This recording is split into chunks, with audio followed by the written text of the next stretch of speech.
Hello, everyone. Welcome to our Google Hangout. Renee is not with me at the moment. I'm hoping that we'll get to introduce her in just a moment. Um, One of the things about getting to work together as partners and being partners as parents is that we get to juggle these kinds of things. And our babysitter was not able to make it today, so hopefully they'll be able to play quietly in the room and she'll be able to join us throughout the call. But I do want to go ahead and get started. I've got a couple of guests that we're going to be introducing here in just a moment. But mostly I just kind of wanted to take this time to go over the process that I use called mapping your purpose sweet spot, and how you can basically use your life experience, your passion, and your talents to find a way to make a career out of your purpose. Not everybody actually needs to. Oops, one second.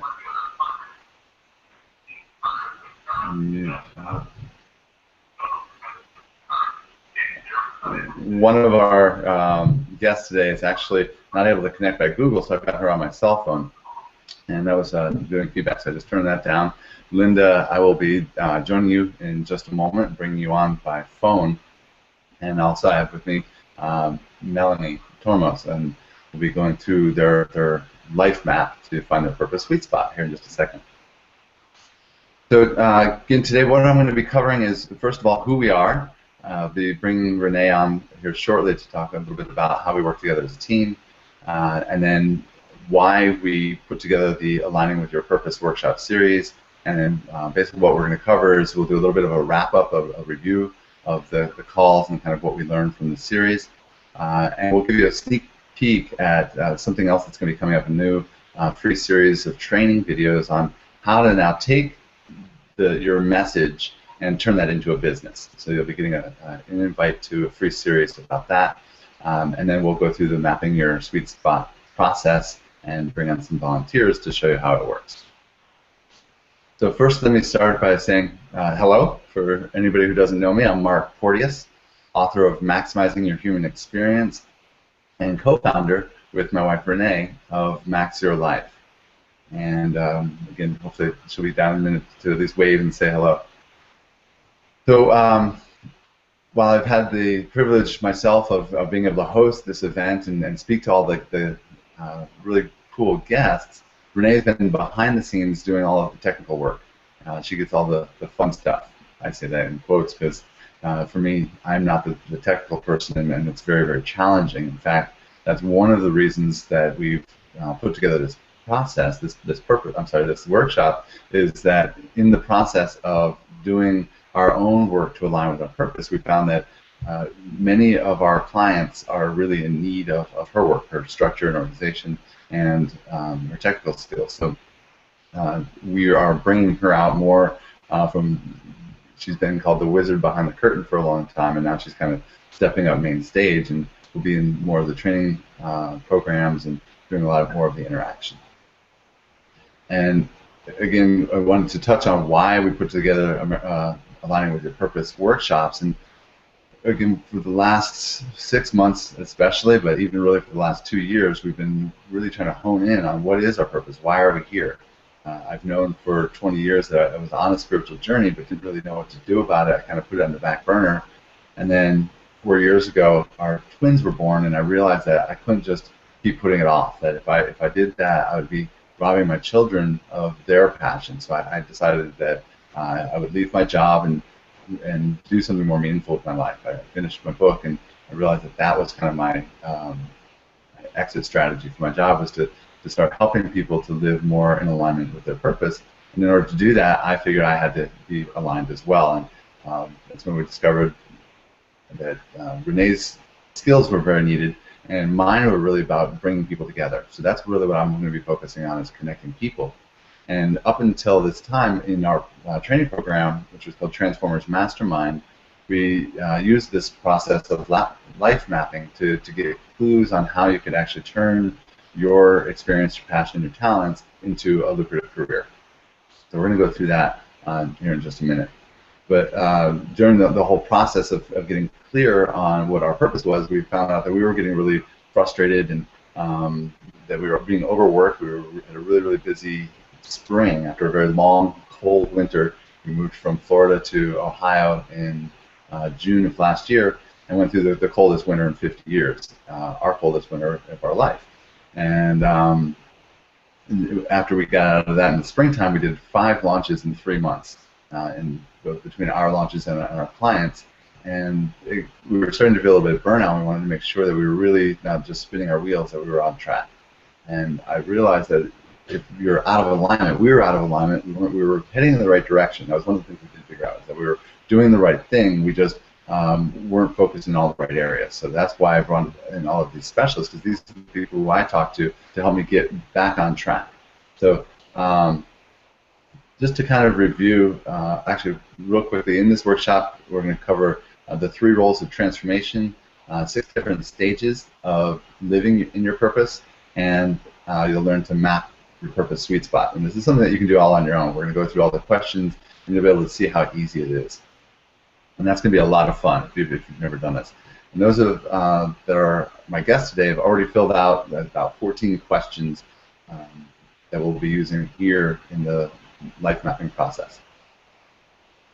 So if you are joining us, you can type in questions below on the comments section. And Renee is with the kids. She's watching on her screen, so she'll let me know if we have any questions.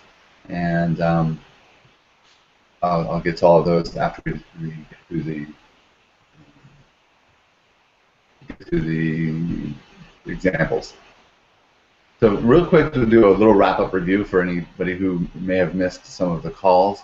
Our first call was with Suzanne Streisauer on Life Purpose DNA and living your multidimensional self. This is really important because it kind of set the structure for what a life purpose is, and the different types of life purposes, and the kind of the phases that we go through in identifying your life purpose. It was also very helpful because it was showing living your life purpose not just from our 3-dimensional selves of survival, but the new us that we're moving into, the higher version of ourselves, which is often referred to as 5th dimension or 5D life. So I think that's very, very interesting. And for those of you who missed it, we will be giving you a special announcement here in just a little bit that'll give you another chance to listen to any of the calls that you may have missed. Our next call was with Ken Stone, a very, very powerful intuitive healer. He was sharing how to tap into your own internal guidance system.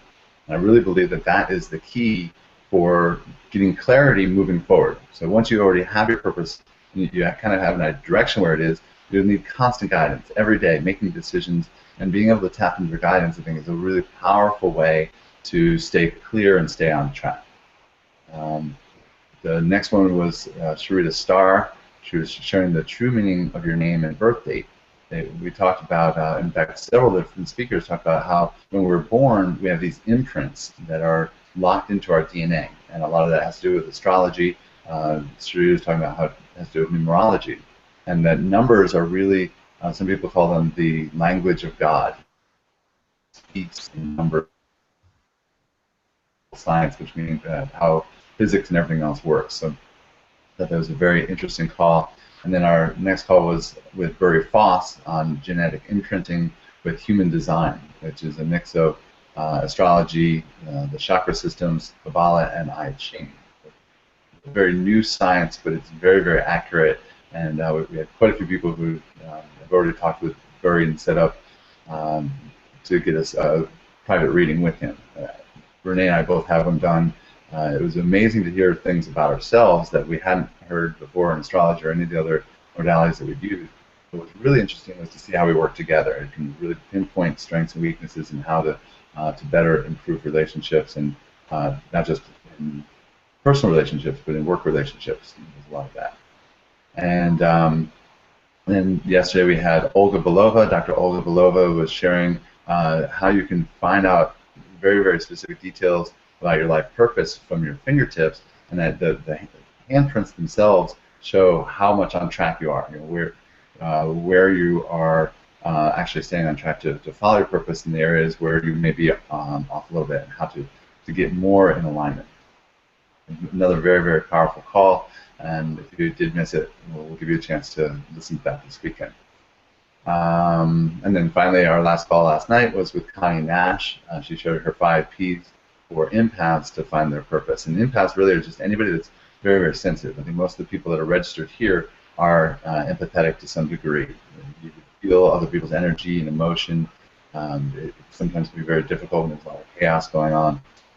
But a lot of the people that are here to either share a message or do healing are empaths. And so there's a very special way to fulfill your purpose as an empath. And she shared a very, very deep session with our guest last night as well. So I was very touched, and I just felt like it was a great lesson for everybody on how to get clear on your purpose through your pain and through your story. That's something that we're going to be talking about today, about how your life experiences, they all meant something. They're all there to help you to learn your lesson. I see Jeffrey is now on as well. Jeffrey. I can hear you. If you could, if you don't mind.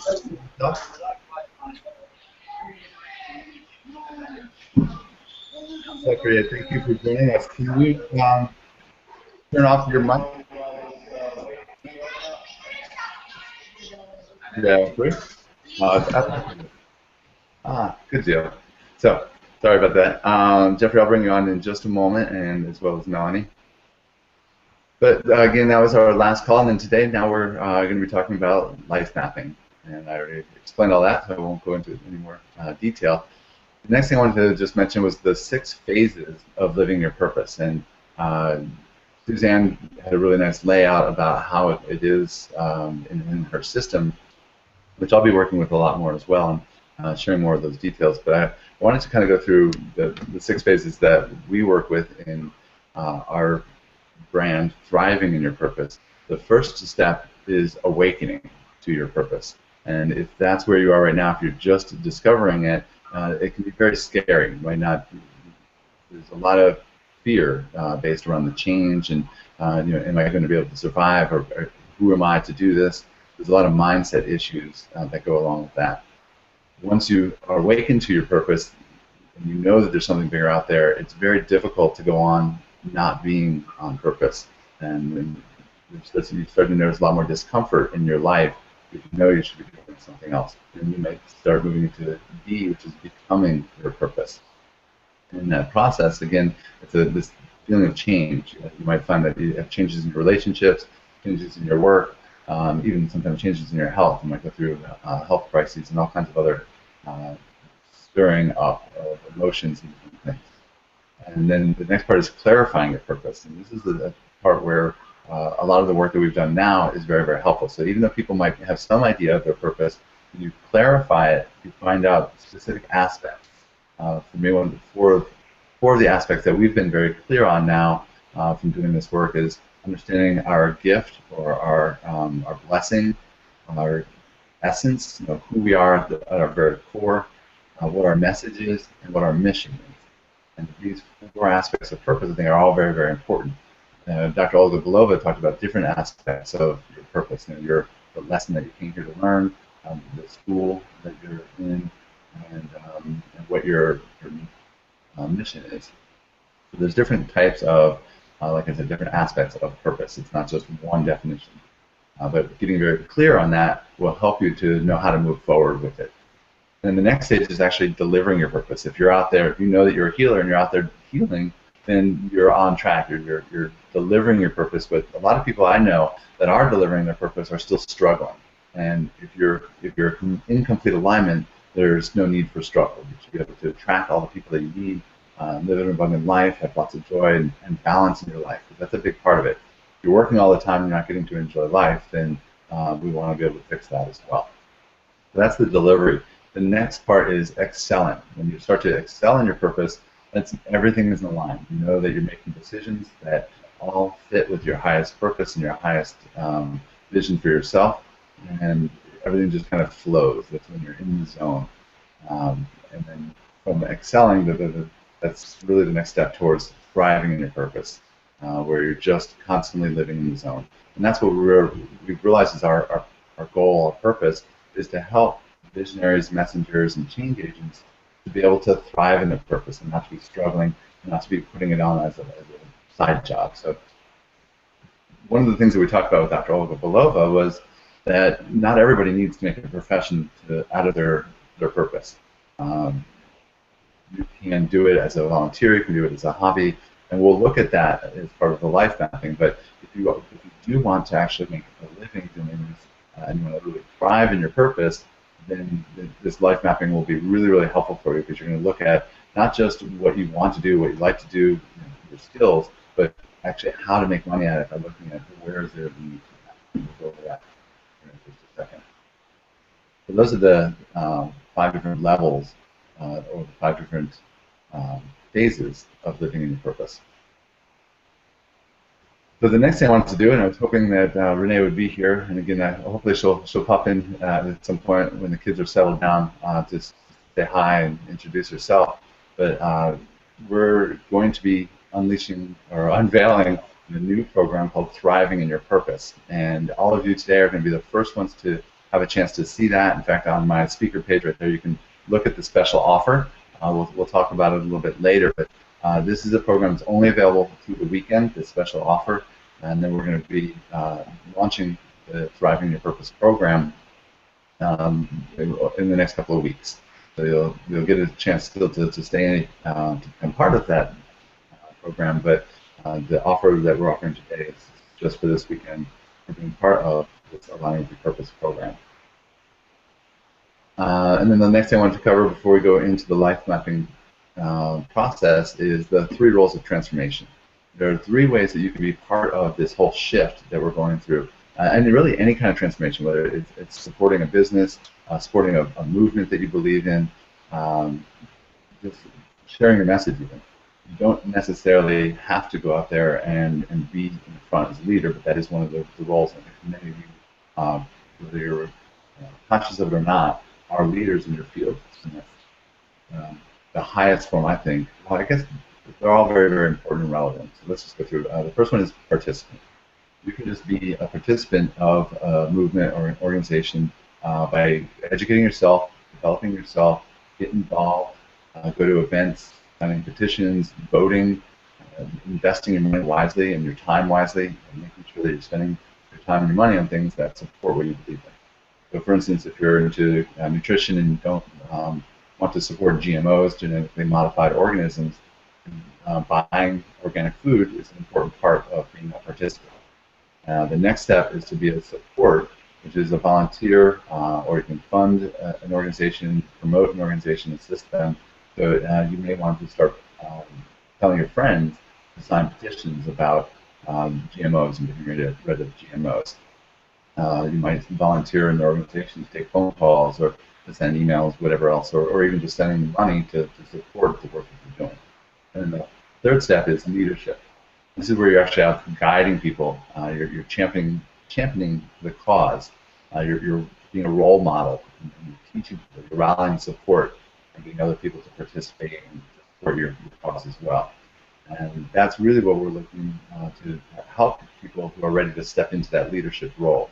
So if that sounds like you, then we definitely want to continue to support you. And like I said, we're going to be sharing all kinds of other free resources beyond this Aligning with Your Purpose program for the next few months and for the rest of our lives. So let's get into life mapping. I'm really excited to get started here. Thank you very much for your patience, everyone, for being on the line. And Jeffrey, I've got you muted at the moment. I do see you, but you're also a dark shadow right now. I don't see like your profile, but maybe you're just trying to keep your face.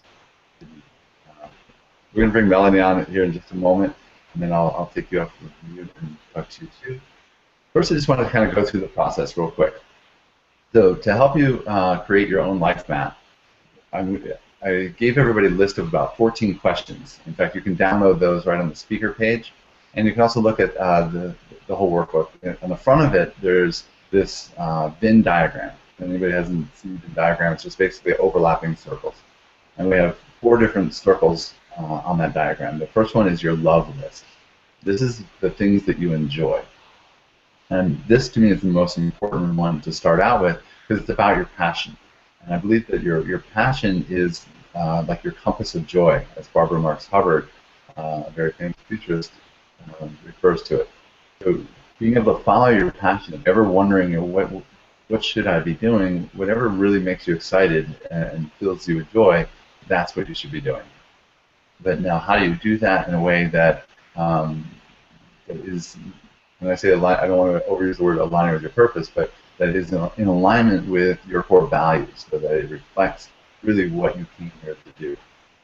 And so, in other words, you might enjoy flying planes. A good friend of mine has been a pilot for 30 years, and now because of the environmental problems and crises, he sees, that just flying a plane just to fly it is a huge use of gas and not the best use of resources, and so he decided that he's not going to be flying recreationally anymore. That just because, again, it doesn't align. It's something he's passionate about, but it doesn't align with his core values. But we do want to start with our love list, and there's quite a few questions here that you could ask, but the two primary questions we thought is, what 5 things do you enjoy doing most? This will give you a good idea about your passions and the direction that you might want to look at for turning your passion into a career. The next thing is, if there is one thing that you could get paid to do, what would it be? And it's funny because that one question really, for a lot of people, that was the answer, and we're going to see that here in some of the examples. And that just answering that question, then we'll make all of the rest of it kind of support the answer to that question. So if there was one thing that you could get paid to do, what would it be? You might say, I love riding my bike or riding my skateboard. I want to become a professional skateboarder. That would be great. And you might say, oh, how am I going to actually get paid for that? I don't have the skills to compete, whatever. We're going to look at how, even if you're not the very best at what you do, there's still a way to make money at it. And that's the next thing, is skills list. Let's look at what you do well.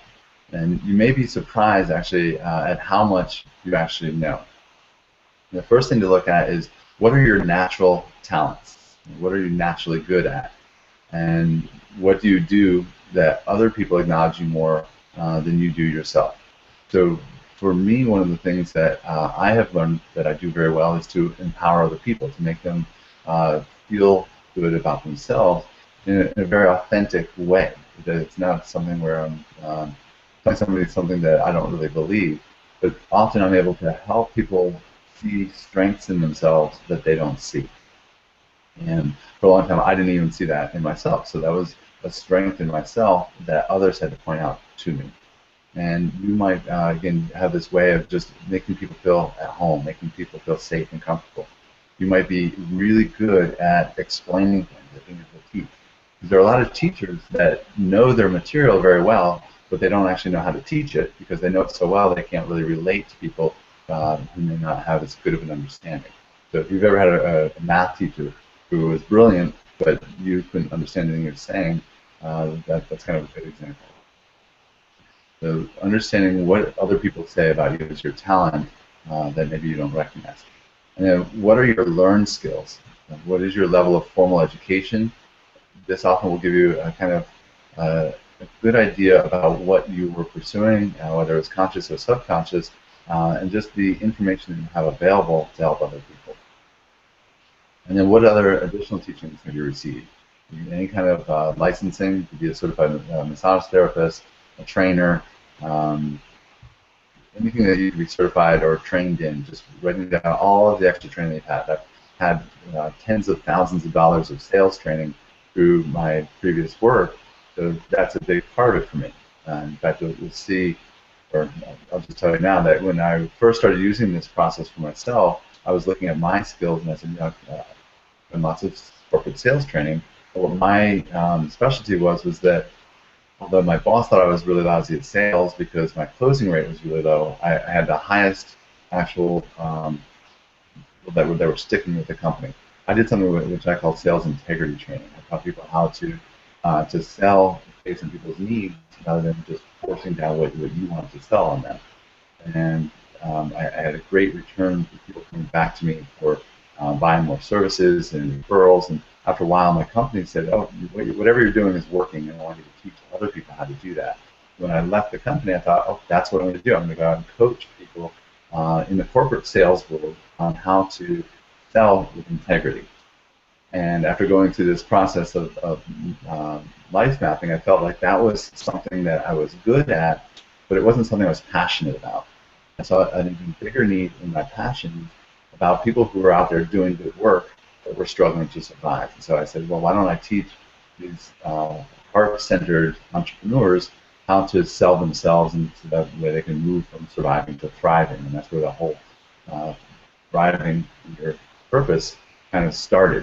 And that was 2 years ago. And it shifted from doing sales training for corporations to doing business building for messengers, visionaries, and change agents. That's just kind of an example about how sometimes what you're good at can support something that you're passionate about just as much as it can support something that you may not be as passionate about. Okay, we'll look at the overlap. And then list your 5 most memorable jobs and one that you learned, one thing that you learned from each. And look at the patterns. Again, I think last night Connie was talking about patterns. Patterns are very, very important. I mean, that's one of the reasons that we're writing all of this stuff out, is to look for the patterns in your life. You see, you keep going back to jobs that are related to healthcare. My wife has a degree in holistic nutrition.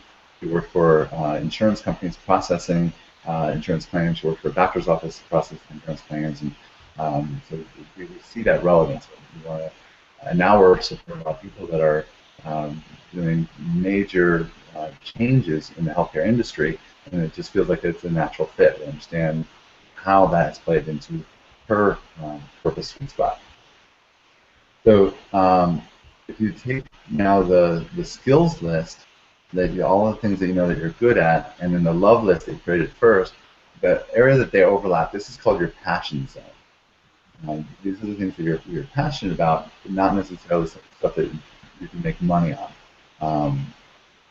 The next step is just discover how you can serve, is to look at what the world needs. And the next list is our needs list.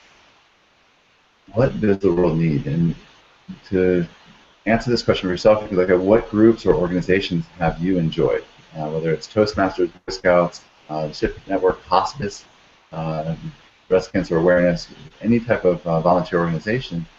This again goes back to your passion. If it's something that you enjoy doing or you are just naturally attracted to, there's something about that may serve you. And then you can find out, well, what was it? Why were you drawn to those groups? What purpose did you want to serve? And then what did you learn from those experiences? And these all help you to see where needs are that you can help fulfill. The next big question is so important is, what changes would you most like to see in the world? And we're going to look at some of the answers. Melanie, I forgot to ask this very important question, so I got a separate email that was a whole page of things that Melanie wants to change. This will give you a really clear idea about what you want to do with your life, and then you can kind of overlap that again with your skills and see how you can make those changes. And then you could also write down some challenges that you see in the world. For me, just a couple of examples where I see a lot of people that are stressed and depressed. There's a lot of mental, physical, and spiritual disease, and there's a lack of visionary guidance. And you can write down some of your solutions to those problems. Again, for me, creating a balanced lifestyle, having holistic health and wellness practices, and creating visionary leadership programs. And another thing to remember is that you can learn as much from your mistakes as you can from your successes.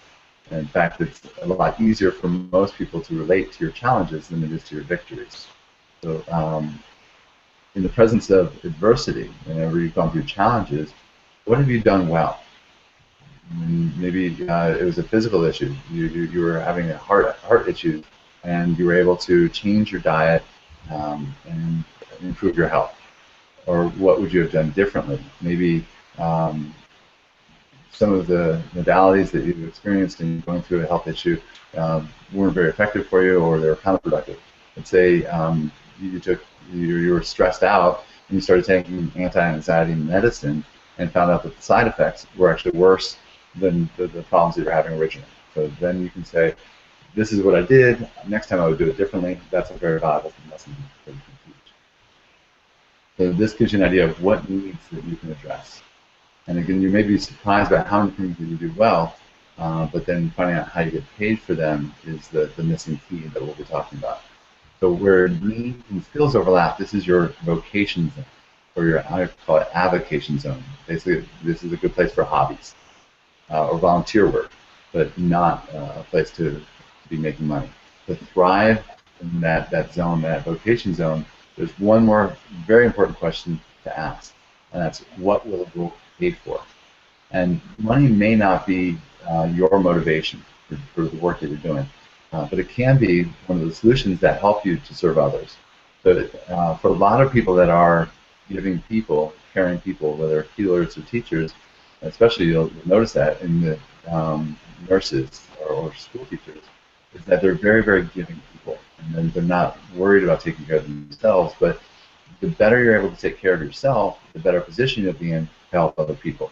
So even if you don't care about being a millionaire, being able to be very, very comfortable is not something you should be ashamed of, and being able to charge for your services is a mindset issue that you want to be able to address.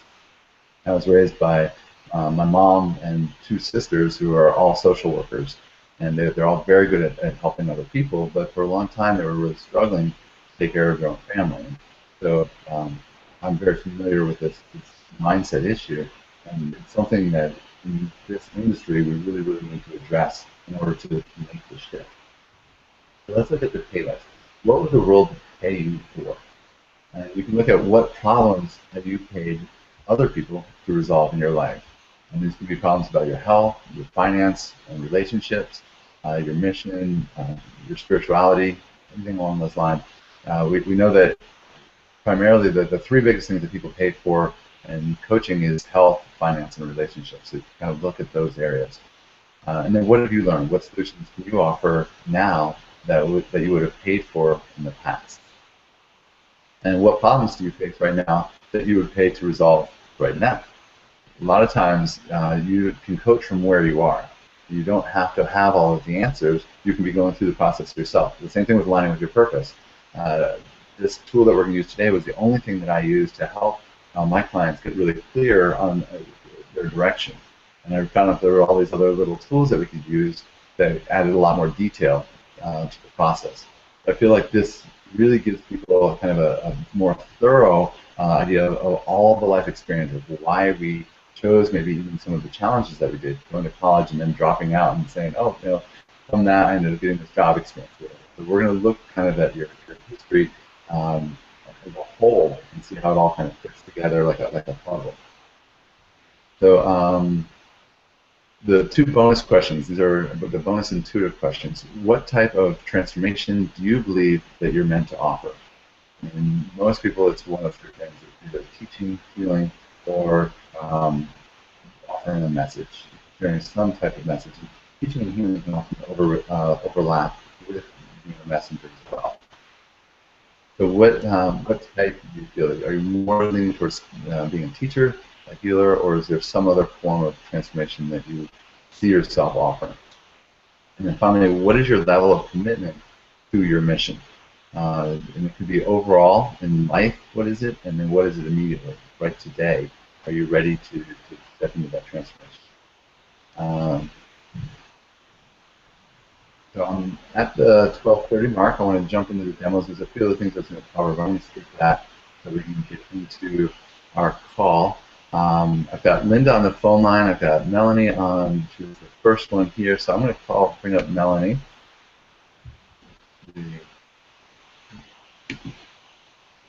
Hi, Melanie. How are you? Hey, Mark. I'm doing great. Thank you so much for being here and being part of the program and getting up bright and early. You're in California, correct? Yes, that's correct. And you got on with me at 11 o'clock in the morning to get everything set up, and then I accidentally disconnected you and had to do it all over again. No worries, it happens. We were talking about Mercury retrograde, and some of you might be familiar with that, but it's a astrological phenomenon that causes especially communication things to go a little haywire. So I was prepared for anything this morning. So let me go through some of your answers. Actually, first, is there anything that you want to tell us about yourself? I see your whole medicine coaching. Yeah, and actually, as you were speaking, there was a lot kind of lighting up for me, talking about the transformation process. It feels like I'm very much in the clarifying kind of area. I kind of have an idea of, I want to help people. I want to be some type of teacher or guide.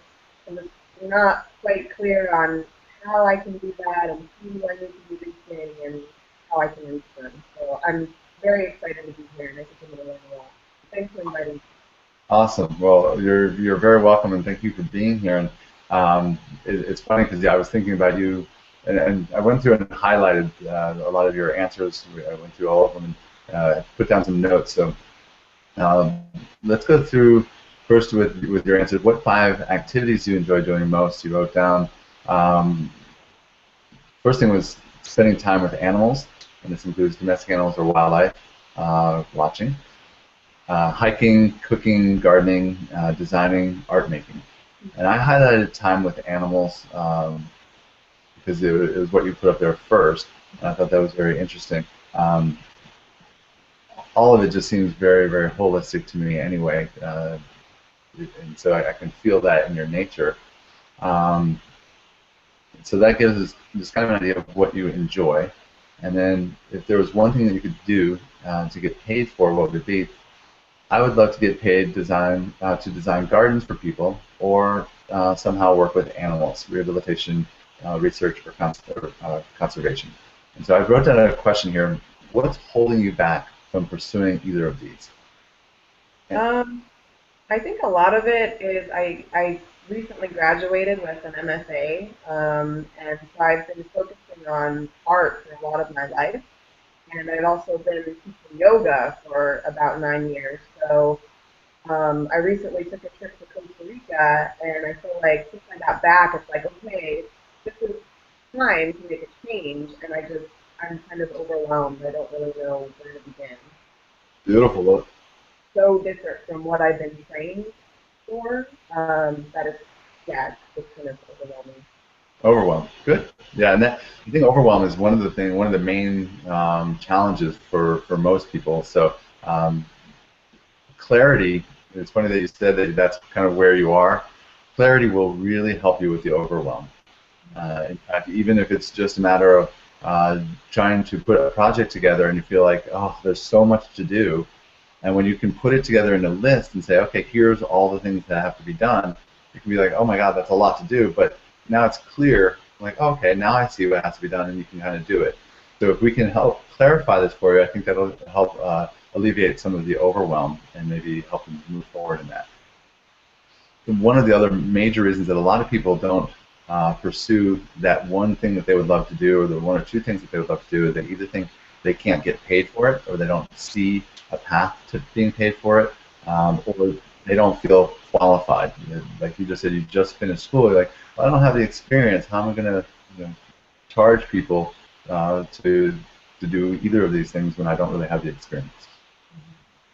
So I think for especially for a lot of us. Um, Teachers and healers that we just feel like we're not good enough. Who am I to do that? So I think when you look through all of your skills and everything else, I think that will address it. Certainly, you do have the qualifications for it, and if you can kind of get a clarity on where the market is, or is there even a market for it, then that'll help give you more motivation to maybe move that direction.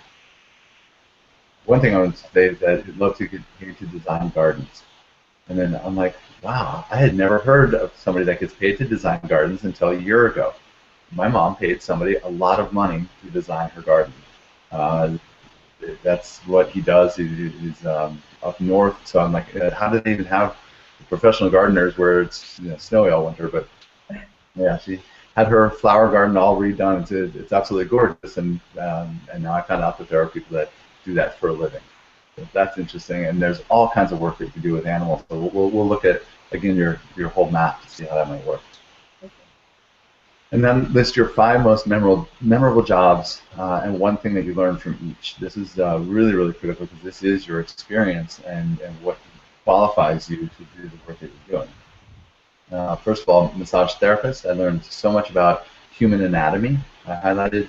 Also learned that high heels are really, really bad for your body. Did you learn that because you were doing massage in high heels? No, I massaged a lot of women who had worn high heels for most of their lives. Don't do it, ladies. It's yeah, especially if you're doing it for somebody else because you want to look taller or whatever else, or it's a look that we have come accustomed to saying, oh, that's very attractive. Right. Uh, and I don't find anything attractive about somebody being in pain. Yeah. Torturous. It really is. So yeah, good. So, good advice there. And then I wrote LOL after that. My wife and I were both massage therapists for 10 years. And we learned a lot, particularly about anatomy and holistic health. There was a lot of really great benefits to that, and I think it fits right into what you're doing. And then the yoga teacher, you learn that it's much more difficult for people to listen to their own bodies than it is to what somebody else tells them to do. So tell me about that. Um, well, I was trained in a very, it's a very specific lineage and very kind of rigid, and it's all about alignment and line up your big toe with your heel and all that. And after a while, it just got to be kind of boring for me to teach that, and I wanted to, in my own life and in my teaching, be able to get in touch with more intuitive way of moving and just intuitive health. Everyone's body is different, so it's impossible to be able to prescribe one thing for everyone. So there started to be a misalignment with yoga teaching, and that it felt really good. Beautiful. And you mentioned alignment in there. I think our body's alignment is very, very important too, and the way our minds are aligned. So um, and I really liked that thing. So it was nice to hear you say, add a little bit more to it. But the idea about listening to your own intuition and following what works for you rather than maybe what your instructor might be saying. If it doesn't fit with you, it's much more important to listen to your heart than somebody outside of you. And I think that'll be a very valuable lesson that you'll be able to teach your clients in whatever work you end up doing, whatever you end up finding what's best for you. And you said you're doing a lot of work with art. You're an Art Gallery associate. You learned that art is very subjective. Absolutely. Yeah, and that'll be the same thing with gardening or even your body. If you're doing a personal trainer, what one person wants to look like, isn't what everybody wants to look like. So art is definitely very subjective. Cool. And then kids art instructor. A lot of young kids are. This is really big. A lot of kids they struggle with perfectionism and are afraid to be innovative and create something unique. And it's so true. I think we'll hear that from our next guest as well, who is focused on helping kids. But I see this as a trend, and you see it in the children now probably more, and they're learning it from their parents. I think a lot of us are becoming perfectionists, and that it puts such an incredible amount of stress on all of us. So it's interesting to see that coming out in our kids. And then the last one is Whole Foods, whole body department team member. In regards to supplements, many people would rather be told what to do than do their own research. And that's another great point, is that as somebody who is in soul medicine, you can say, here's what I recommend, but you can also say, I want you to tune into your own body and into your own intuition and do what's right for you, because that is a big part of holistic medicine. Absolutely. Can fit for them, so that's great.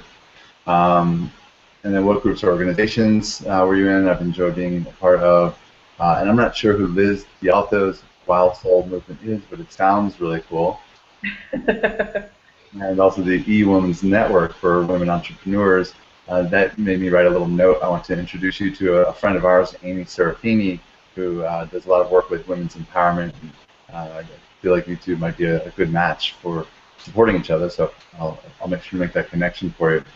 Awesome, thank you. But just seeing these organizations kind of says, okay, these are kind of the things that you're interested in, and I can see how they support your vision. And then what are your natural talents? What do you do that other people acknowledge you for more than you? You're great with animal communication. Um, you're also psychic and intuitive. I'm usually told that I'm a talented artist, singer, and teacher. What animals do you think that owners spend the most money on? Hmm. I would have to say probably dogs. Dogs or horses.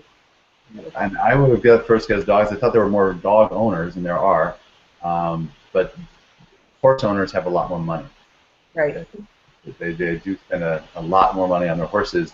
Right. Uh, so that was just a kind of an example. And there's a specific kind of horse that actually has the most amount of money spent on it, and that's show horses. Oh, yeah. That makes sense. I actually know of somebody who was an animal trainer, kind of like a dog whisperer, and is now a show horse whisperer, and is making a six-figure income, high six-figure income, just helping show horses, working with their owners, and owners are related to their horses. They feel that connection. So when they have a horse whisperer come in, somebody who is intuitive and can communicate with animals, they don't think that you're crazy like the rest of the world might. They're like, oh no, wow, she understands that my horse doesn't like to be around apple trees or whatever it is, and so there's a market for it. And I just wanted to point that out to say, in the beginning you were talking about working with animals, that there really is a market for that, and if that's where you want to go, that you can find that. And then what formal education, you have an MFA in creative inquiry and interdisciplinary art. You're also a certified massage therapist. As I mentioned, my wife and I were both LMTs for 10 years, and we learned many lessons there. What problems have you had to resolve? Physical health issues, mental health issues, financial and business coaching, and intuitive development. That was a big thing for me. I've spent a lot of money on this year was intuitive development. I feel like women are naturally a little bit more intuitive, but once you get a taste of it, you probably want more. You want to get better and better at it. Yeah. I felt very challenged by it, but I was very intrigued, and I feel like it's such an important guiding tool. So I'm glad that you're invested in that. And I'm sure you'll have a lot to offer other people now using their intuitive guidance, whether it's with their animals or with their holistic health or even their garden. Absolutely. And it says here, I can offer guidance in regards to managing energy, emotions, and surviving on eating disorder and depression. Are these things that you've gone through yourself or just working with other people? Yeah, and that's I think why I have such a connection to intuition and the body because it's a personal thing for me. It's something that I've gone through, and hence the coaching. I love working with animals, and I have this strong soul to Mm, work with women who are struggling with communication. beautiful. Yeah. So again, that goes back to your own experience and talking about how your pain, your story, can serve as someone to help somebody else. And I think that that's the main purpose of this exercise is to see how your own experience can benefit other people. And then the part that we're talking about next is the financial part about it. How then do you get paid for it? Um, so I would pay to go. Oh, okay. Um, as far as what transformation, you said you feel more like a teacher than a healer, which I find very interesting, being a soul medicine coach. You're talking about just the word medicine in there, and I know you're talking about more of your soul uh, than the actual physical medicine, but it still feels like a soul healer, but you're taking it from a teaching perspective rather than saying, oh, you're damaged, you're hurt. You're just saying, here's some information that you can use to help the symptoms that you look at as being sick. Does that sound? Right. Well, originally I had the word guide. Coach, I still have issues with that word, but the idea, going along with the idea of using intuition and helping someone tap into their own intuition. So it's not about me prescribing and telling someone what to do, but more guiding them with practices and just having, someone to give them feedback and so that they can kind of live through things. Beautiful. And then on a scale from 1 to 10, how dedicated are you? You got a 9.8. That's a very solid and yet realistic number. So what is the cause of the other 0.2? Point two. It's just, it's scary to make a commitment and say I'm going to go all in and make a decision and do this thing. Especially for me, I have a lot of interests and I've had a bunch of different experiences and there's a lot of things that I'm passionate about. So to pick one is a little, it feels a little restrictive. So, That's but what, for the most part, I'm 100%. Maybe at the time the point two was kind of hiding in the background, but yes, good, good. Well, that's another interesting point too. Is that a lot of times with purpose, we feel like we need to know exactly what the purpose is, and if we're not clear on exactly what it is, then wherever we're moving, what if we're doing the wrong thing? Uh, right, and that's another thing that for me is a misnomer, that you don't have to have all the answers right now, but you want to have a clear direction. Am I moving that way or am I moving that way? right, Even if you get that wrong, it's not terrible. Like if you say, oh, I want to work with animals, and then you end up changing to gardening, although it's a completely different direction, you'll learn what you need to learn. If you're, again, following your passion, there may be some other lesson there that was waiting for you. So really for me, I think it is following your intuition and trusting. So you follow the intuition, then you trust that it will get you where you need to go. And you'll be able to hone down further and further as you go, because your vision's going to get bigger. In fact, one of my favorite quotes is that visions are like objects in the distance. They become clearer as we move toward them. They also get bigger as we move toward them. So you might see this mountain off in the distance, and it looks small, but as you get closer, you're like, oh my gosh, it's huge. And then you can see the details. You can see the paths. You can see the leaves and the trees, the openings, the barriers, the cliffs. So as you get moving towards it, it will not only become clearer, but it'll become bigger, and it'll continue to grow and grow. So you don't have to have all the answers, but you do want to kind of have a clear path that you are planning to take, and then move in that direction. right, and to get past the overwhelm. Yes, yes. And so the big part about, I think, the overwhelm is, again, just drawing out a map and saying, okay, well, here's the steps that I'm going to take. Here's my first goal, what I want to do, in the next 90 days. I'm going to give myself 6 months, and here's kind of the steps that I want to take in order to move in that direction. And then you can refine it and kind of adjust the steps as you go. But just looking through it, it's funny because just reading each of your responses, I'm like, well, it seems pretty clear to me. But do you feel like just going through the exercise that you got more direction just from your answers, that you were able to see things that maybe you weren't aware of before? I do, and I really appreciate that the questions cover a large area, experiences and training, and just just like I enjoy, coaching people or being there to just to listen. I feel like that's a really important part of the process of clarification is having someone to just to listen and look step back. Oh, I see this and this and this, and it's like, oh yeah, Hmm. I knew that, but it took someone else pointing those areas out. So I do. I feel a lot more, I guess, validated. Oh, good, good. Well, that is a big part of it, I think, is again feeling like your own intuition is on track. Sometimes it is easier to get some kind of validation outside of ourselves, even though we know it's important from inside. If that supports what you believe inside, then that's wonderful. I do have one more question because, again, we talked at the beginning about how the purpose doesn't necessarily have to be around a business, but you look like you are ready to start a business on this. How important to you is the money part of it? Are you in a position where you're afraid, like, oh my God, now I have to start my life, I have to go out and make money today? Are you able to support yourself with what you're doing right now? Are you in a freer position currently? It's the former. Yeah, it's kind of there's a lot of pressure to find something that I'm going to be able to support myself with. Mm, Absolutely, yeah. it's a big block. So I think that is one of the areas too, is that if you can get more clear on, okay, how do I fit my passion into where I can make money.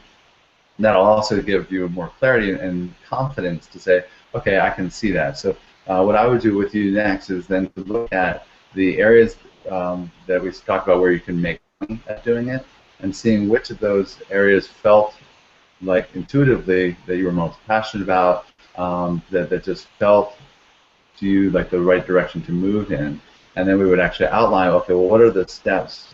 Well, first of all, what is the outcome that you're looking for? If we said you want it to be an intuitive show horse coach, then we would say, okay, well, what is the process of doing that? I'm just pulling that example out because that was one of the ones we talked about. First of all, you'd want to get into that world. And if you weren't in that world at all, we'd have to create a plan of, okay, how am I going to get into that world and become known as an expert in that world? So there's a whole process then of saying, okay, now how do we monetize all the steps? We figure out now where I want to go. What's the quickest and easiest way to monetize that? Right. And what I would like to do with you is that we'll set up a one-on-one call where we can actually just look at that part of it and see if we can create a clear strategy now for taking the next step and say, okay, I see much better vision, but now I need to come up with an actual strategy. That would be great. Yeah, that's exactly what I need. Beautiful. Excellent. Good. So I'll send you a follow-up, and we'll connect more and actually create a strategy session for you. That would be fabulous. Thank you so much. You're welcome, Melanie. Thank you so much for being open and sharing all your answers with us. And I love the work that you're doing, and look forward to supporting you. Thank you very much. Thank you, Melanie. All right. Take care.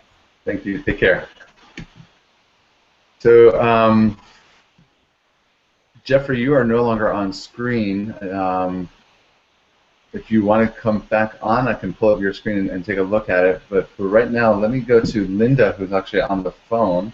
You won't be able to see Linda. Linda, are you still there? Oops. Linda, are you still there? I'm hoping that this will work well because I don't want to have a feedback, but I don't hear feedback yet. So I hope everybody else. I hear my phone down, so hopefully you don't hear Mel right now. And I'm not sure if others can hear you clearly because we are, again, I've got my cell phone next to the microphone on my computer so that people can hear you. Again, Mercury retrograde messes up a lot of not just stuff about communication, but specifically stuff technology. So we have to double. Yes, I am. All right. Yes, I am. What was that? Yeah. And Linda, let's see. We're going to go through your list. Your first thing on your love list was long walks listening to various teachers. Is that correct?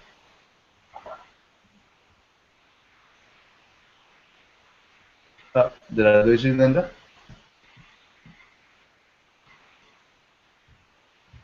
I'm getting a just a delay. Okay. Well, let's go through your lists, and if you need to interrupt me at any time, just I'll take a breath and just check in with you. But I want to be able to cover everything here. I'm okay now. Good. There, that's better. I took my headphones off because I was hearing you later than we're fine now. Okay. I just got word that the sound quality from you going into the speaker is really poor, so I pulled the phone away from the speaker. I'll just confirm with you as we go through it, if that works for you. Wonderful. So the first thing on your list was long walks listening to various teachers on MP3, studying, researching nutrition and health, health-related workshops, raw foods, juicing, and reading, studying, listening to spiritual or New Thought teachers, dancing, and listening to music. I highlighted the long walks, listening to various teachers. We'll go back to that, and certainly the researching nutrition and health seems to be a recurring theme. Guide people to a healthier lifestyle. What is holding? Okay, number 2, the question was, what would you do to get paid if there's anything you could do? And that was to guide people to a healthier lifestyle through better nutrition, overall well-being, and self-empowerment. I love all of those answers, let me ask you, what's holding you back from pursuing either of these right now? Well, the career that I'm 59, so the career that I had so far has been in the financial planning industry. So I guess I do some of that currently, especially with financial well-being. And my clients tend to be older widows, people who really do need to have somebody that they can talk to, not only financially but personally, about their personal issues, their health issues. So I tend to do it in my work. So I guess my life has taken me so far because I've had my own health issues. My son was also diagnosed with terminal brain cancer at 22. My mother died of cancer at 56. I've had various members of my mother's family die of cancer also. So my personal life has actually taken me more in the direction of healing holistically and basically intuitively knowing what my body needed to heal and what others needed. So it's been a combination of what I do for a living to make money and what spirit has guided me to in my personal life. My kids had allergies when they were young. My whole theme of my life has been around helping my children, myself, and my family members with health issues.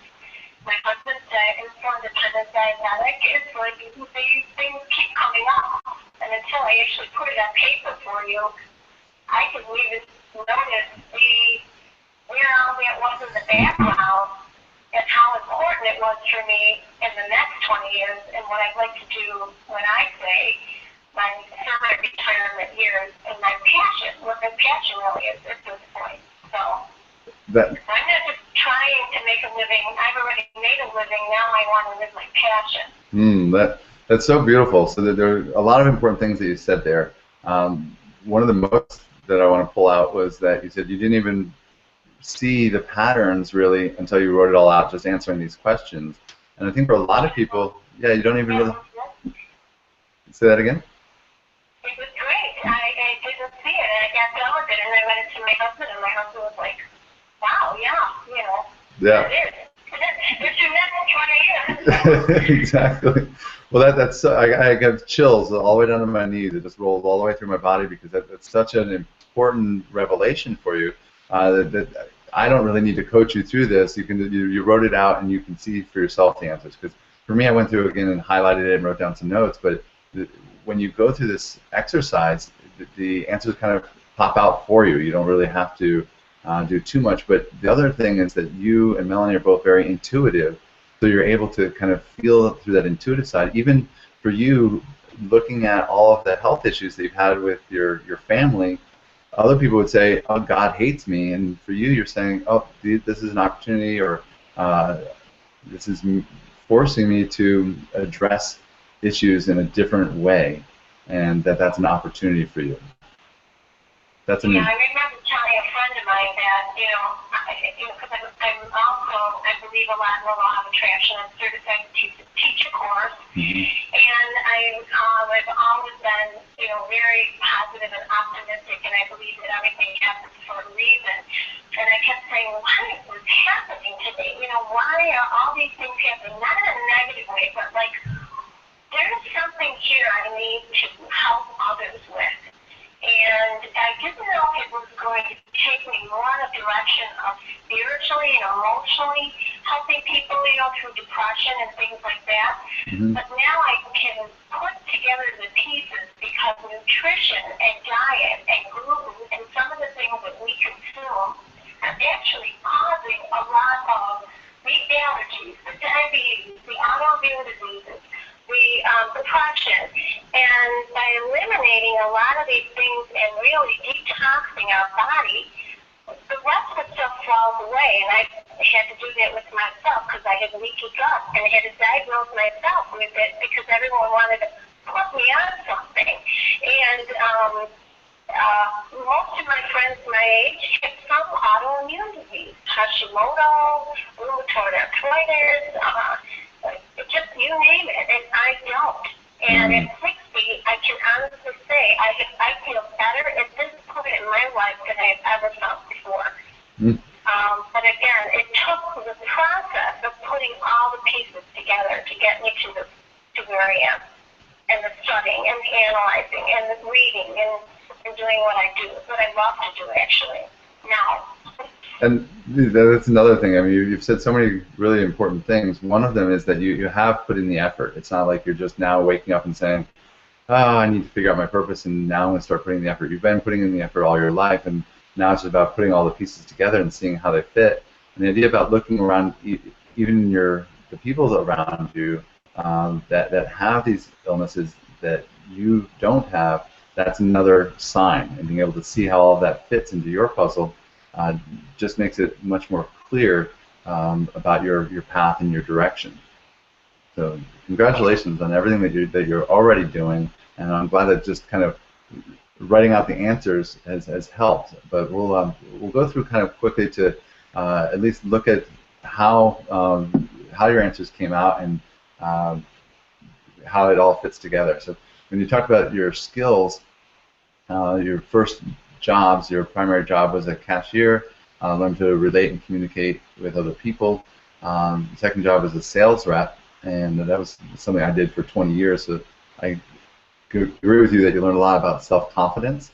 Sales is really just about selling yourself more than your product. So, and then that's where you also were introduced to Think and Grow Rich, a very powerful book. Your current job is a certified financial planner, as you mentioned. And that's taught you that anything is possible.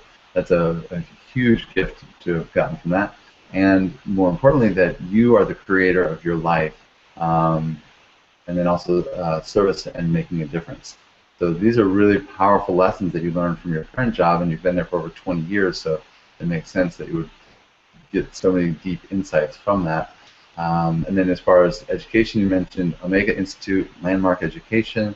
For anybody who's not familiar with those, I'm not as familiar with Omega. Landmark, I just know it's phenomenal. So again, you've done a lot of work on yourself, and that really helps you to prepare for living your purpose and helping other people, as well as many retreats, and you have a current meditation group that you're in. And then skills, you're a good communicator, you're helpful, reliable, kind-hearted, caring, compassionate, dedicated, friendly, dependable, analytical, and perseverance. Are these characteristics that you want in a health practitioner? Do you think these are things that would help somebody do the work that you said you would most like to do? Oh, for sure. I could see that when I was writing them down. I was trying to think of talent, but it's more who I am. Yes, yes, and that when I talk about skills, for some people it is a talent. You know, a basketball player, an entertainer, and those are examples I was thinking about this morning, where we're talking about the money piece. A lot of people that are just starting out are in Melanie's position, saying, okay, well, how do I make a career out of this? How do I feed myself? You've got that part down. Now it's more about just following your purpose. But somebody who, let's say, is an artist, they want to put the art out in the world, but they also want to be able to feed themselves, and no matter where they are. So being able to see how that all fits together, I think, is really important. But yeah, I think that all of those answers are your characteristics. Those are skills as well, because you learn to be helpful, you learn to be dependable and analytical, and there are probably a lot of those are natural traits that if you looked at your horoscope or your human design, that you would see, or even your fingerprints, whatever, that you would see those are things that are innate in you, but they are skills, whether you've learned them or you're born with them, that will support the work that you want to do. And then again, you're a certified financial planner, but your focus has been on a holistic approach to empowering your clients in the area of financial well-being and transitions. So again, it seems like, you can see how everything is kind of aligned here. And then you're also a certified teacher with Michael Lozier's Law of Attraction program. You've done lots of spiritual workshops and retreats, self-study, research on health and nutrition, how the body heals and create well-being. So you mentioned earlier about your son diagnosed with, I don't even know how to say that, glioblastoma? Glioblastoma is great for brain cancer. Ah, okay. Yeah, he's supposed to live 2.5 years. He's now 35. He was diagnosed in 22, and it's not a laughing matter. He went through a lot. But through research my husband and I did, and changing his diet and doing a lot of different things, and actually not listening to everything that they wanted to do with chemo, and he's alive. So, miracles happen. Anything's possible, and it wasn't just me, it was him. He obviously was listening to his mother as he was growing up, even though sometimes you think they're not. When it comes to a life-or-death situation, your children do listen. So Well, that's another valuable lesson. Thank you for sharing that. My children are 4. It would be nice to know that all the things we've been trying to teach them, that they really are sinking in. yeah. That's great. You mentioned a lot of things just now that you had written down. Miracles can happen. Anything is possible. Our bodies are our temples. This all fits well. And again, the 110% is your commitment, because all you can do is commit to living your truth. I think that's really big.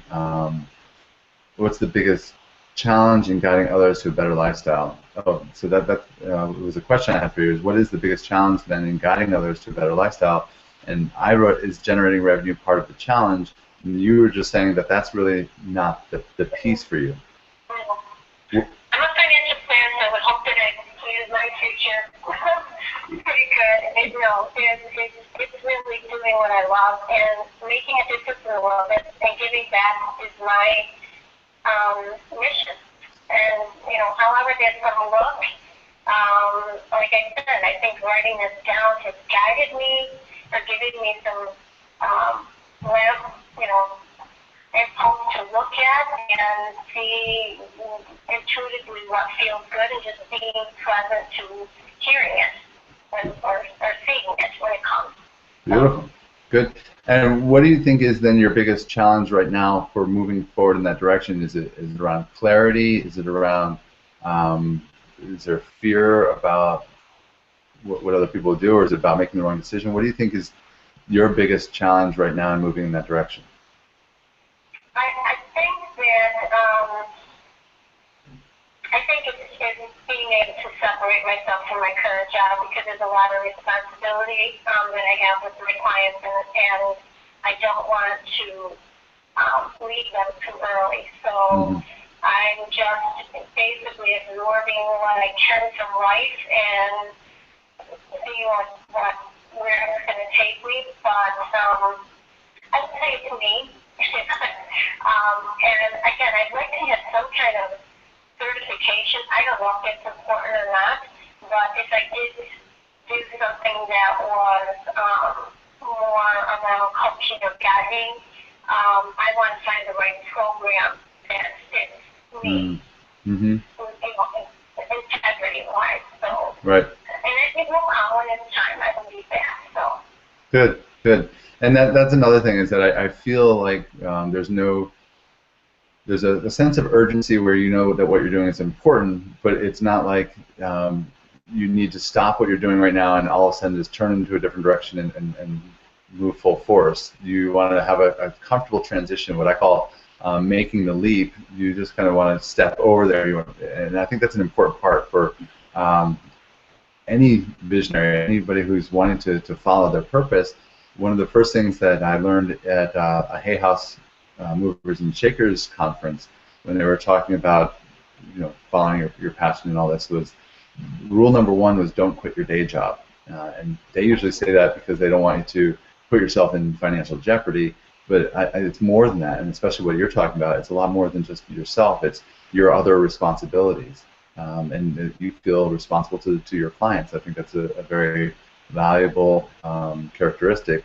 And for myself, when I first wrote my book, I went to my mentor, who was in her 80s then, and told her I'm leaving my corporate job. I'm going to go out and change the world. And she looked me in the eyes and said, "Oh dear, you're not ready yet. You still need that job, and it still needs you." And first, when I heard that, I was crushed. I was like, just wanted all her support, and I thought maybe she was coming from a fear mentality of saying, you know, I didn't have everything lined up financially yet. But what she was saying was that there were lessons there that I still needed to learn and people that I still needed to teach. And it was another year after I wrote the book before I actually, in fact, tomorrow is my 2-year anniversary from leaving my corporate job that I'd had for 12 years. And it was a year of transition, and it's still 2 years later. I'm still kind of in that transition, but yeah, understanding that you don't just have to make the leap, jump out right away. I think it's really important to line things up ahead of time and make a smooth plan for your transition. Yeah, and I basically have done that in the last 5 years where I'm working 3 days in the office a week and 2 days not. And I'm actually going to take 3 weeks off in February, and it's been a dream. So I'm doing it slowly. And you know, one thing that really made a difference was I had heard someone talking about their sister who was a financial planner in California. And the love she had for her sister, and the respect for her sister helping, you know, older clients and seniors and people that depended on her. After I heard it, I saw myself and my job and my role differently. And I saw that I do make a difference. And once I saw that, it just took a lot of the pressure off of me having to have to do something else besides my purpose. Because sometimes your purpose is staring you right in the face. You don't even see it. Yes, so, yes. And that's great. That's a nice acknowledgement for anybody who maybe didn't hear clearly, saying that you found value in the work that you were currently doing by seeing value in somebody else that was doing something very similar. So I think that also was one of those times when you can look in your life and learn lessons that are right in front of you and how they reflect back. So it's hard to see that value from internally, but you could see somebody else appreciating their sister for doing the same thing that you are. That's a huge, very, very valuable lesson. And I love the fact that, again, that you just, by writing it all out, you see that it's all laid out in front of you. You can see the patterns. You can see the direction. I'm very glad that you were able to get more clarity from this. And again, I'll send you a private email and would love to follow up with you from here to see if we can help you kind of create somewhat of a 90-day or 6-month or 1-year vision for transitioning further. Does that sound like something you'd be interested in? Yeah, sometimes I could just see myself having a little retreat place where people come and they just detox mentally, spiritually, physically, and just hang out. So I could see that when I was writing my answers out, that it is a possibility. Beautiful. And I will also introduce you to one of the other women that was on the handprint analysis. Linda Paquette is in Alaska. She owns a retreat called Angel's Rest, and she's doing exactly what you're talking about. I know quite a few people who have retreats, and it's what a beautiful gift to offer others, and what a wonderful way to live your life. Oh, great. Yeah, good. So we'll follow up on that. What a beautiful vision. Thank you for sharing that. Thank you. Thank you so much, Linda. I'm going to hang up on the phone, but you can continue to watch online. Sure. Thank you. So Jeffrey, let me see if you're here. Oh, you're on mute. I turned you on mute. Please forgive me. I muted myself instead.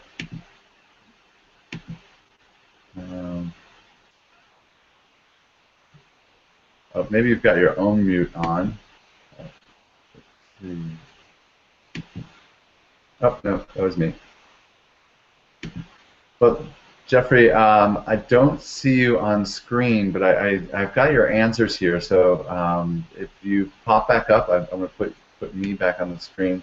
I appreciate your patience, and I know you've got your kids there. It's a Saturday. You work incredibly hard while you're also getting your doctorate put together. So I'll make sure that you have the recording of this if you're not still here. Oh, there you are.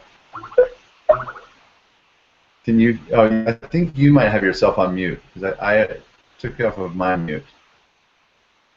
Do you see the button up at the top of the Google bar? Let's see.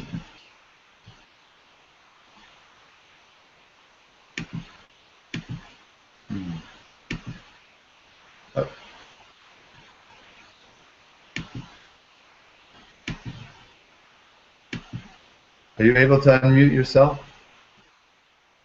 Can you shake your head? Or I see you. I just can't hear you. And it looks like you're not moving, so I'm not sure if your computer may be locked up. Oh, yeah, you're completely off the screen now. Well, oh, you're coming back in. I hear you. Yay. Yeah, there's a lot of people where I'm at, but the Wi-Fi is not as good as I thought it would, so I was trying to turn off the video to allow better access. Gotcha. Well, I hear you clearly. I don't hear, and there's a slight, you can hear people in the background. Are you at your home? No, I am actually on the road with my daughter who's at a swim meet. Wonderful, wonderful. Well, good luck to your daughter at the swim meet. It's really nice to see you in person. We've written back and forth and talked before. Um, I'm just curious because you went through kind of the same process that everybody else. Do you feel, before we even go into it, what did you see when you wrote it? Did you feel like things popped out at you, or that you could see kind of a more clear path just through going through the exercise than you had before? Well, when I was figuring out the answers to the questions, I was actually at work, took a break, and kind of instantaneously got into a flow state, and things just came out, you know, and I didn't even think about it. Just started typing, and I looked it over at the end and said, "Wow, where did that come from?"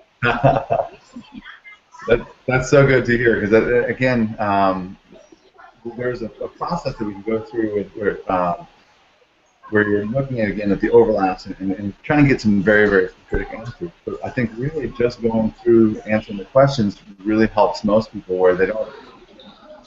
I'll ask you, where you might want to take it, to investigate to see what parts of it are the biggest challenges. But I kind of just want to go through some of the answers.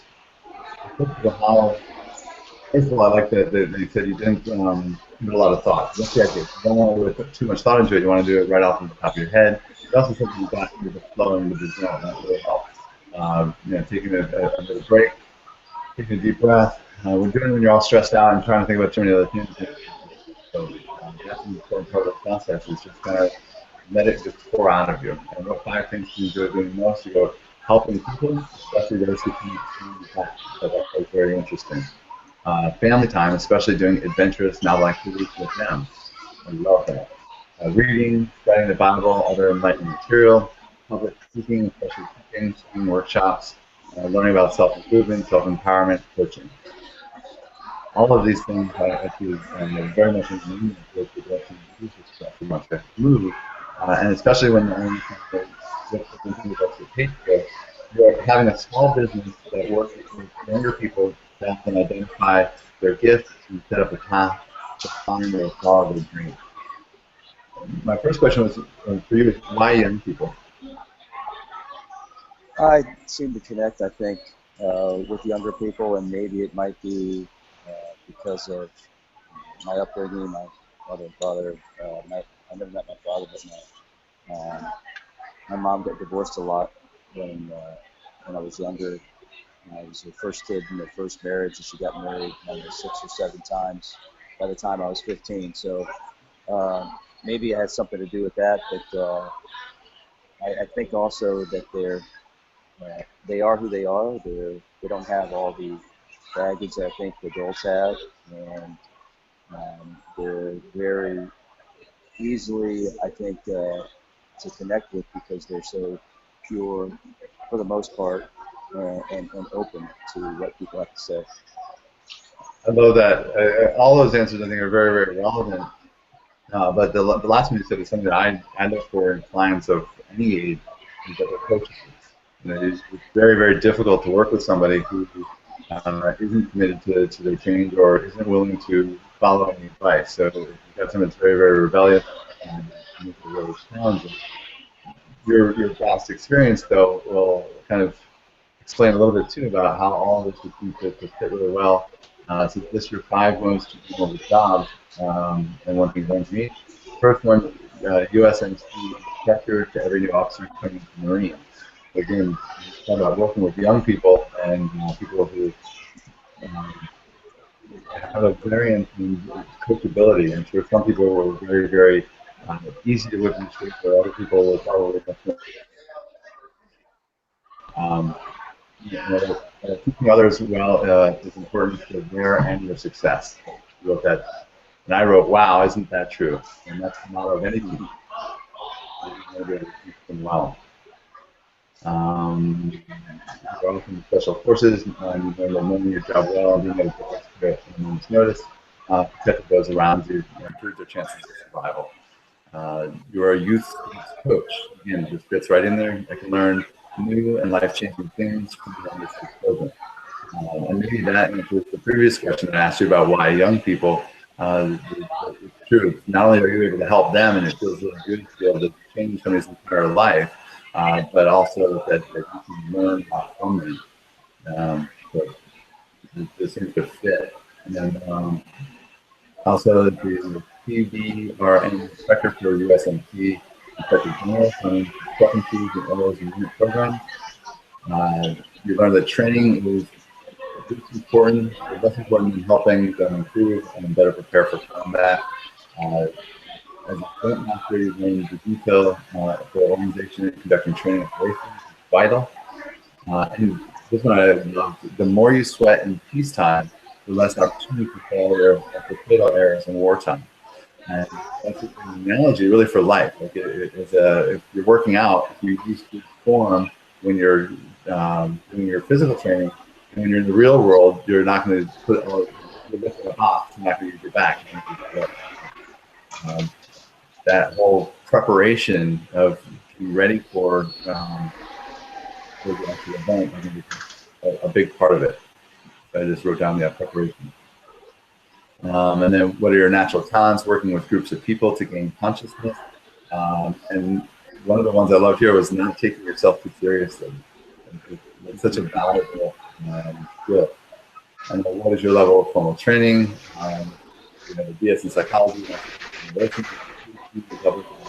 international affairs, with a focus on mentoring. Again, all of the stuff just feels very much in alignment with the very first thing that you mentioned. Number 8, what problems have you had to resolve? Financial budget systems, dissertation proposal review. And how can these skills help young people? Do you see how all of those things that you paid can benefit the young people that you want to work with? Yeah, I think you know, being personally responsible and fiscally responsible to take care of yourself, and being able to be on your own if need be, but also to be comfortable with groups of people and be yourself at the same time. Mm-hmm. Yep. All of those I think are really, really valuable life lessons that not only there's a shortage of resources for young people to learn any of those things. I remember taking high school, that was it. They didn't teach very much about budgeting. Some parents don't have those skills either, so how are they going to teach them to their children? And even if they are good at it, they're often going to focus on great. It just seems to all fit. So you wrote that you learned that everyone has gifts that need to benefit from, and what can be accomplished if you break them down into very small steps. You could probably be a great coach. So what is the main challenge that you're having in applying yourself? You're clearly disciplined. Is it a priority? And what are your other priorities? Then right after that, you answered that question. Right now, you're facing your PhD and doing that. Is that really the only thing really that's stopping you from doing the coaching kids? Is that correct? Yeah, to me, well, it's you know, no one in my family ever finished the 10th grade, so I left home when I was 15, and it's just always been a goal of mine to kind of change my, I don't know, my family tree, I guess, or set the example, set the bar a little higher for my kids. Mhm. That's something certainly that has been recurring to me over the last few months. Because with having children, we're a lot more aware of the value they have in our lives. Like, we all, even your parents, they did the best that they could with what they had. We can look back at their parents and see how they screwed them up and their parents screwed them up, and it's just a generational thing. And we can also see, though, that generational screwing up from our parents is also a blessing. I mean, because of uh, your upbringing has determined how you are as a parent now. The same thing with me. I feel like because of my father not being a big part of my life, where I was raised most of my life with my mom, it's the number one thing. I left my job. I wanted to be around my kids all the time. It was my number one priority. So, it seems to fit very well. And the last question, you were talking about sitting here. What times do you think right now that you're how good will it feel not only to complete your own, but to help other young people, including your own children, complete their PhD? How good is it going to feel when your daughter has her PhD? Uh, well, I think that would be great if that's something she decides to do. To me, it's not so much getting a diploma for them. It's just the only thing I really wanted to do for them is teach them to love, to learn, and to grow. Mm, I've given the example, like, you look at the tree, if it's not growing, then what? Then it's dying. So, life is about learning, about evolving, about uh, taking the next step and growing as a person and help those around you grow. I really loved your love, learn, grow. That's a beautiful motto when you're working with children. I think you just stick with that: love, learn, grow. That's absolutely beautiful. So, um, again, you mentioned that right now you're 50% committed. After you get your dissertation completed next year, then it'll be 100%. Do you feel that these questions that we asked today offer you greater insight and motivation for what you're called to do? I do. It's kind of like therapy in a way because typically don't ask yourself those type of questions, but I think it's important. As you said previously in other conversations, that you take time and reflect and see where you've been. You don't need to live there. You don't need to live in the future. You need to have a plan to get there, but you got to be in the present. And those questions kind of bring you into the present to analyze both the past and the future. Mm. I really appreciate you saying that because I talk a lot about that. The whole last third of my book is the idea about, and in fact, in high school, we were able to put a quote under our senior picture, and I chose learn from the past, plan for the future, and live for today. That's just been a big part of my motto ever since, that we don't want to live in the past, but there's so many things that we learn from it, both from our successes and from our challenges. And that's a big part of this exercise, is looking back at how some of our challenges now are resources for us, as well as some of the things that we've been successful at. But to be able to look at all of that stuff and put it together and see, okay, now how can we use that to plan for our future? But again, you don't want to live in the future of saying, oh, well, when this happens, it'll happen. We're going to plan for the future, but you want to be completely present with whatever you're doing. So that was a great extra piece. I appreciate that.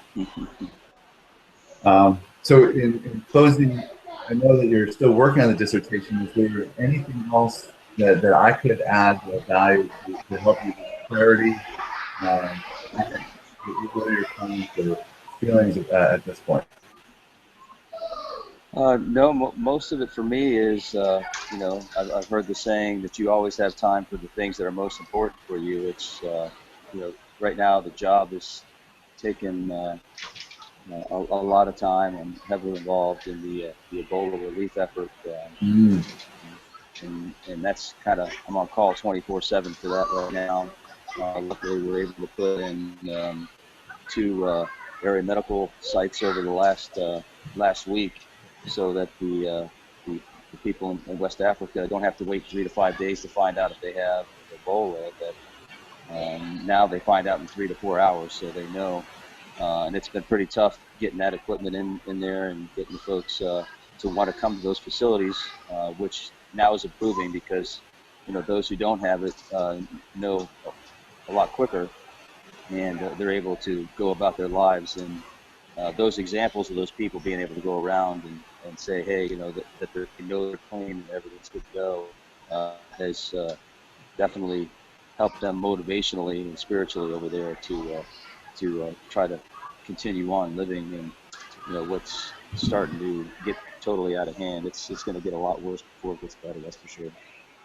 What you're saying is incredibly relevant to pretty much everyone in the world right now. There's a lot of crises that we're facing financially, environmentally, and this Ebola threat, I think, has stirred up a lot of fear in people's lives. When you talk about offering not just mental ease, but spiritual ease for people, I really appreciate you sharing that.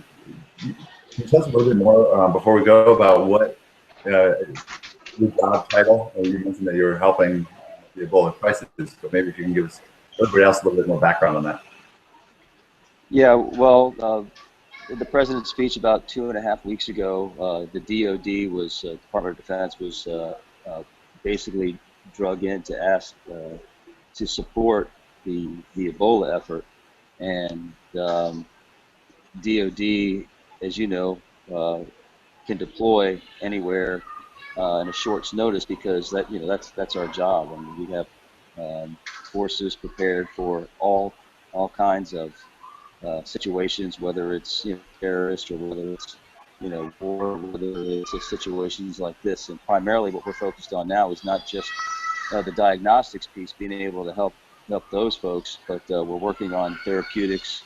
We're working on vaccines, actually Ebola vaccines and treatments to help those that have contracted the Ebola disease to alleviate them. Because right now, it's at least 50% that contracted die.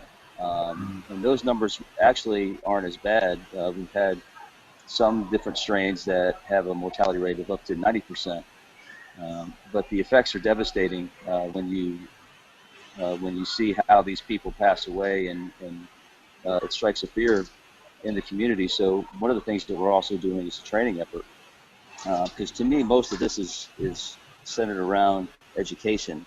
And if they know how the disease is spread, and if they know what the signs and symptoms are, and they know how to protect themselves, then they're more likely not to contract it to begin with. But when you're dealing with third world countries, they don't have TVs and news media and newspapers, a lot of these things. So unfortunately, it's a lot more difficult to get the educational effort out.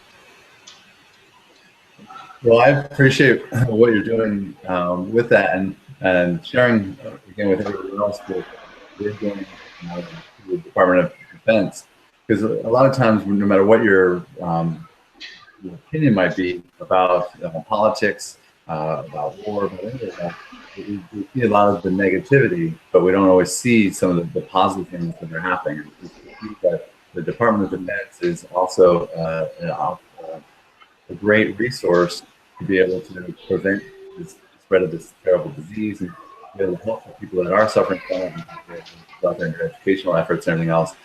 A lot of people may not even be aware that what's happening. So thank you very much for sharing, even though it may not have been on a topic. I think it's really relevant. Yeah, kind of, when I listen to the other speakers here today, and we definitely have diverse backgrounds, but I think our heart and our soul is focused on the same thing, is helping other people and doing what we can to start at home with ourselves. And by able to improve who we are, as an example, we can improve those who are around us, and and then that can duplicate itself by our example, not just what we say, but actually what we do and how we live our lives. Beautiful. That is a great way to wrap up our call. You said another very a lot of important things there. First of all, the fact that we are here to help other people. All of us want to do that at some level. And the fact that the help starts by taking care of ourselves, doing spiritual retreats, doing these trainings, whole thing about meditation, looking inside yourself. It really does start within. And we've all been working on ourselves, whether we're conscious of it or not. The more that we can do to improve ourselves, the more capacity that we'll have to help other people. So I appreciate everyone that's been doing the work on themselves and part of this program, and I'm certainly very grateful that you've been able to connect and look forward to watching you continue to grow. I mean, the work that you're doing right now is amazing. It was like, wow, you're already doing such phenomenal work, and yet you've got these aspirations to take it further and do coaching, mentoring for young people. I think it's going to be really life-changing for all those people that you touch. And I just want to say thank you. Thank you. I appreciate the opportunity to just share time with you and these other folks, and hope to continue this conversation as we all grow and improve not only ourselves but society and beyond. Beautiful. Well, I look forward to calling you Dr. Jeff next year. Right now, I will just say thank you for being here, and we'll follow up. Also, I'll set up a call with you whenever you're ready. I know you're still working on your presentation and busy with work, but whenever you're ready, I look forward to kind of drawing out a map for your next steps. Well, thank you. Proposal defense is 2 December. That's awesome. That's fantastic. Congratulations. So that's all of our examples. Again, thank you, Jeff. Thank you, Linda and Melanie. I appreciate everybody for sharing so openly and here on the call so we can kind of go over it. I think one of the things that I heard from everybody was that even without any help from me, and I didn't have to come in here and point out a lot of these synchronicities and the things that just seem to fit together, just kind of going through the exercise is very, very helpful. So you've got the materials there. You can go through and answer the questions for yourselves, and feel free to email me if you have any questions, specific questions, whether it's about how do you translate your passion into money, or how do you take then this map of what you've got, and then what are the next steps? Like I said, we're just going to be launching Thriving in Your Purpose, which you can go to now, thrivinginyourpurpose.com. There's a special offer on our page to become part of our program. You can learn all the details. That price is going to be going up $100 after this weekend, and some of the bonuses may not be there, but it's going to be here for life. We're here to support you. Our main mission is really just to be able to find out what your needs are and how we can best support you in helping others. So hopefully you'll check that out, download the free gift, and if you'd like to schedule a time to meet with me and go over your list one-on-one, I'd be happy to do that as well. It's been a pleasure being a part of Aligning with Your Purpose. The whole program has really been enlightening for me, even though I've already worked with all of those experts and they've helped me a great deal. Just the conversations and hearing other people interact with them, I've learned a lot more from each of those calls. So hopefully you'll be able to go back and listen to any ones that you wanted to and missed. And that was one of the specials that we're announcing today, is that we are extending, we're opening up all the calls. They were only 24 hours for each call. You can listen to all the calls for free for the rest of the weekend. And then if you want to own the whole series, you can buy the series for $125, $127, and that comes with like $500 in bonuses. So we encourage you to do that if it resonates with you. And that also includes like some of my training programs, some live coaching with me and everything. And I would just be thrilled and honored to work with you and support you any way that I can. That's the end of our program for today. I'll end by saying the light in me respects and appreciates the light in you. Namaste. And now.